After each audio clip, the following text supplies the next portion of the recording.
भी वीडियोज में बताए गए हैं, तो आप वीडियो सेक्शन में जाकर वहाँ से बारीकी से उसको देख सकते हैं। इसी वजह से इसको तोड़ तोड़ तोड़ के पढ़ाया गया है। अब इसके बाद जो क्लासेज होंगी वो लगातार आप लोगों की क्लासेज होंगी, ज़्यादातर लेंदी वीडियो ना हो, उसको डिवाइड कर दिया जाएगा 2 पार्ट में। तो आप लोग बने रहिए और देखते रहिए। थोड़ा भी अगर आपको अच्छा लग रहा है कि नहीं मैं कुछ इस पे ग्रोथ कर पाऊंगा, तो चैनल को ज़रूर सब्सक्राइब कीजिए। देखिए, चैनल को सब्सक्राइब करने का मतलब ये है कि आपको जब भी क्लासेज हो वो सबसे पहले आपके पास जाए, आप उसको देखिए, इम्प्रूव कीजिए और फिर सॉल्व कीजिए क्वेश्चंस को। तो चलिए इसको देखते हैं कि क्वेश्चंस में क्या है और कैसे कैसे इसमें कॉन्सेप्ट दिया हुआ है उसको क्लियर करते हैं। तो यहाँ पे देखिए, गिवन द लीनियर इक्वेशन, यानी लीनियर इक्वेशन ये दिया हुआ है आपके सामने। उसके बाद student right on other linear equation, यानी ये कोई इक्वेशन दिया हुआ है, दूसरा इक्वेशन आपसे पूछ रहा है इन 2 वेरिएबल्स, यानी 2 चर वाला रैखिक समीकरण को दूसरा एक समीकरण लिखिए such that the geometrical representation, यानी ये ग्राफीय निरूपण करता हो of the pair so formed is, यानी ग्राफीय निरूपण करता हो आपके 2 रैखिक समीकरण और वो फॉर्म होना चाहिए intersecting lines, parallel lines and coincident lines. तो what do you know about intersecting lines, parallel lines and coincident lines? If you know about these lines, then see the videos about the many solutions of many concept of these lines. So यहाँ पे बताया गया है कि इससे related, यानी जो आपके लाइन्स यहाँ पे दिया हुआ है उससे रिलेटेड बहुत सारे वीडियोज है, बहुत सारे क्लासेज हुआ है। तो आप एक बार जाइए वहाँ पे देखिए कि what is intersecting lines, parallel lines and coincident lines.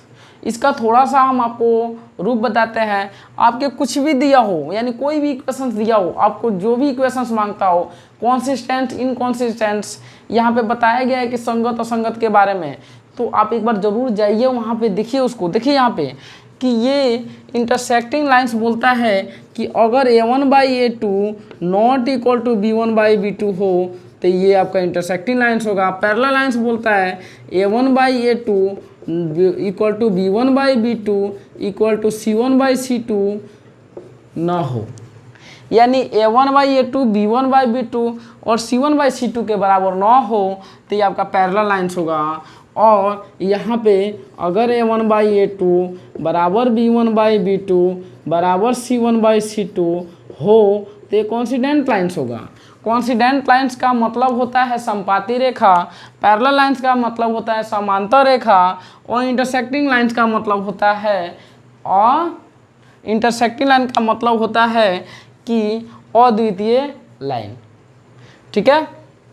अब देखिए यहाँ पे कि प्रतिच्छेदी करती हुई रेखा होता है। अब देखिए समझिए, और a1/a2 not equal to b1/b2 है तो इसका हल होगा, ये प्रतिच्छेद करेगा। कभी किसी भी रेखा को ऐसे प्रतिच्छेद कर सकता है।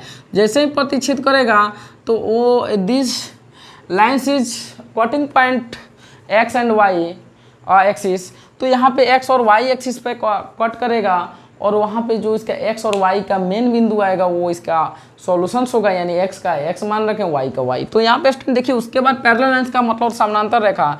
If 2 lines are parallel to each other then no solutions, यानी इसका कोई हल ना होगा। ठीक है। अगर कोई रेखा अगर जब इसको काटेगा तभी ना इसका हल होगा, तो जब ये काटेगा ही नहीं तो कैसे हल होगा। उसके बाद में यहाँ पे देखिए, कोइंसिडेंट लाइंस का मतलब होता है संपाती रेखा। संपाती रेखा यानी coincident lines is lines is no, यानी उस पर क्या है, संपाती का मतलब होता है, संपाती का मतलब होता है एक ही रेखा पे बार बार चलना, यानी बार बार उसको दोहराना is called coincident lines. So I hope you are understand this concept.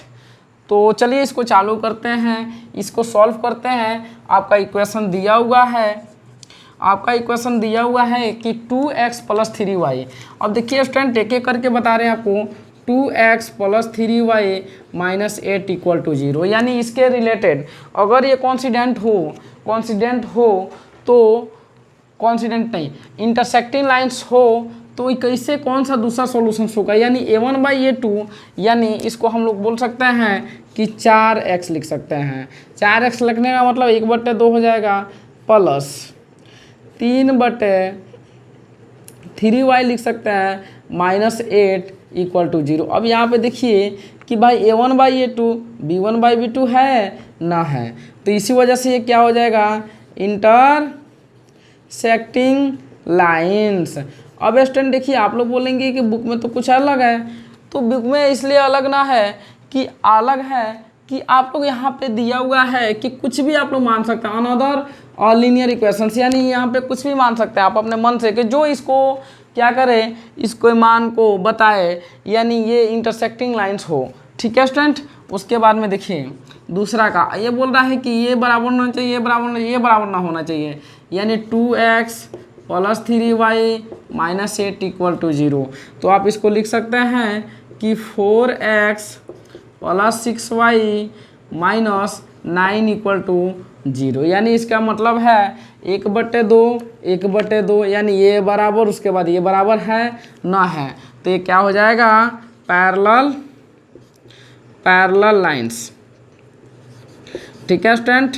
अब देखिए स्टूडेंट उसके बाद में आपका तीसरा नंबर क्या है, तीसरा नंबर बोल रहा है कि भाई ये तीनों बराबर होना चाहिए। तो तीनों बराबर होने के लिए क्या करेंगे आप लोग, जितना पे ये आएगा अनुपात में उतना अनुपात इसका भी आना चाहिए, उतना अनुपात इसका भी आना चाहिए, यानी ये हो जाएगा 2/8, यानी 1/4 के रूप में आ रहा है, प्लस यहाँ पे देखिए 2x + 3y - 8 = 0, यानी इसको हम लोग लिख सकते हैं 8x + 12y - 32 = 0। अब देखिए यहाँ पे 1/8 का मतलब होता है 1/4, 3/12 का मतलब 1/4, 8/4 का मतलब 1/4, यानी तीनों क्या हो रहा है, बराबर आ रहा है, तो ये समपाती रेखा होगा। और इसका मतलब होता है अनेक प्रकार की हल, यानी बहुत सारे हल हो सकते हैं। यहाँ पे x का मान कुछ भी आ सकता है, y का मान कुछ भी आ सकता है, बट अगर a1/a2 ≠ b1/b2 हो रहा है तो यहाँ पे एक ही मान आएगा, x का अलग आएगा, y का अलग आएगा। तो अगर आप नए हैं तो जरूर चैनल को सब्सक्राइब कीजिए। जस्ट इसके बाद वाला जो क्वेश्चन है उसको सॉल्व करते हैं, उसके बस कॉन्सेप्ट को बता देंगे, आप लोग सॉल्व कर दीजिएगा। देखिए स्टूडेंट, यानी 7 नंबर क्वेश्चन दिया हुआ है कि draw the graphs of the equation x - y + 1 = 0। तो यहाँ पे लिख लेते हैं, उसके इक्वेशंस को लिख लेते हैं कि ये इक्वेशन में क्या दिया हुआ है। यहाँ पे x - y + 1 = 0। अब दिया है कि एंड बताना इसको, और 3x + 2y - 12 = 0। Determine the coordinate of the vertex of the triangle formed by these lines and the x-axis side the triangular region, यानी त्रिभुजाकार पटल पर क्या करना है, इसको बताना है। यानी यहाँ पे बोल रहा है कि जो इक्वेशंस दिए हुए हैं उसको आप लोग एक्स एक्सिस पर ड्रॉ कीजिए, और जो त्रिभुजाकार पटल आ रहा है उसके छायांकित कीजिए, यानी X axis and the side of triangular region. ठीक है। अब देखिए स्टूडेंट, ये जो इक्वेशंस दिया हुआ है इसका मतलब ये बोल रहा है कि यहाँ पे जैसे ही हम लोग बनाते हैं ना, यहाँ पे कार्टेशियन पॉइंट कोऑर्डिनेट वाला, यहाँ पे कोऑर्डिनेट यानी ये एक्स एक्सिस, ये वाई एक्सिस, ये वाई डैश, ये एक्स डैश। अब ये बोल रहा है कि यहाँ पे इसको बताना है, तो इसको क्या करना है, दिखाना है आपको। उसके बाद देखिए अब यहाँ पे x - y यानी x - y = -1 कर देंगे, तो x बराबर क्या हो जाएगा, -1 + y। अब देखिए y बराबर अगर 1 रख रहे हैं तो x बराबर क्या आ रहा है, 0 आ रहा है। तो y बराबर अगर 2 रख रहे हैं तो x बराबर क्या आ रहा है, 1 आ जा रहा है। तो y बराबर -1 रखेंगे तो x बराबर क्या होगा, -2 होगा। क्यों होगा, क्योंकि यहाँ पे उसी के वैल्यूएशंस के हिसाब से आ रहा है। तो यहाँ पे कैसे करेंगे, तो यहाँ पे एज अ बॉक्स बनाएंगे, उसमें x x को और y को रखेंगे। x बराबर y बराबर 1 माना तो x बराबर 0 आया, y बराबर 2 माना तो x बराबर क्या आया 1 आया, y बराबर -1 माना तो x बराबर क्या आया -2 आया। अब स्टूडेंट क्या करेंगे, अब इसको सॉल्व करेंगे, यानी 3x प्लस 2y बराबर हो जाएगा 12, 3x बराबर है 12 माइनस 2y, तो x बराबर हो जाएगा 12 माइनस 2y बटा 3। अब स्टूडेंट देखिए y बराबर यहाँ पे रखेंगे 2, तो x बराबर आ जाएगा, देखिए यहाँ पे 12 में से 4 गया, 2 दूना 4, तो 3 दूना 6 करते हैं, 12 में से 6 गया तो 6 बटा 3 तो 2 आ जाएगा। स्टूडेंट ऐसे ही इसको क्या करेंगे, बनाएंगे y बराबर यहाँ पे y बराबर -3 कर रहे हैं तो x बराबर आ जाएगा यहाँ पे 18 बटे 3 करेंगे, यानी 12 माइनस 2 गुने -3 तो प्लस हो जाएगा, 12 6 18 हो जाएगा बटे 3, तो x बराबर 6 आ जाएगा। इसका मतलब यहाँ पे अगर x बराबर y बराबर 0 कर रहे हैं तो x बराबर 4 आ रहा है, तो इसका मतलब यहाँ भी खंड इसका बनाएंगे, यहाँ खंड बनाएंगे, उसके बाद x और y का मान रखेंगे, तो x बराबर y बराबर 3 तो x बराबर 2 आ रहा है, y बराबर -3 तो x बराबर 6 आ रहा है, y बराबर 0 तो x बराबर 4।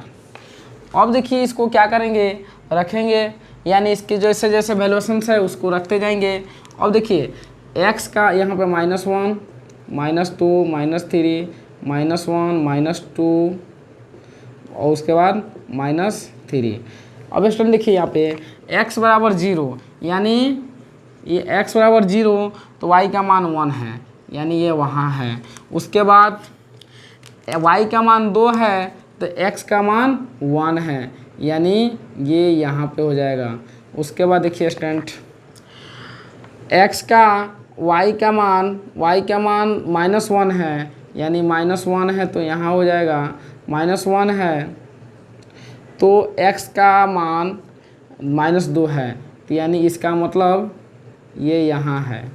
ठीक है स्टूडेंट, तो आप लोग ये आपका ये हो जाएगा यहाँ, तो ये ऐसे आएगा, ऐसे आएगा। उसके बाद में देखिए x का मान 2 है तो y का मान 3 है, तो x का मान 2 y का मान 3 यहाँ हो जाएगा।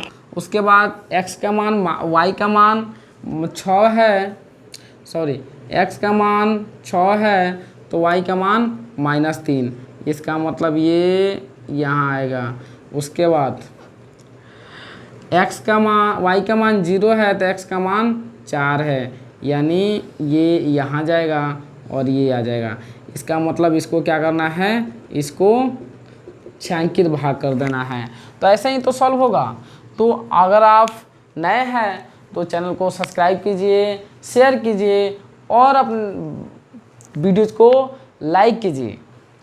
स्टूडेंट इससे बाद वाला जो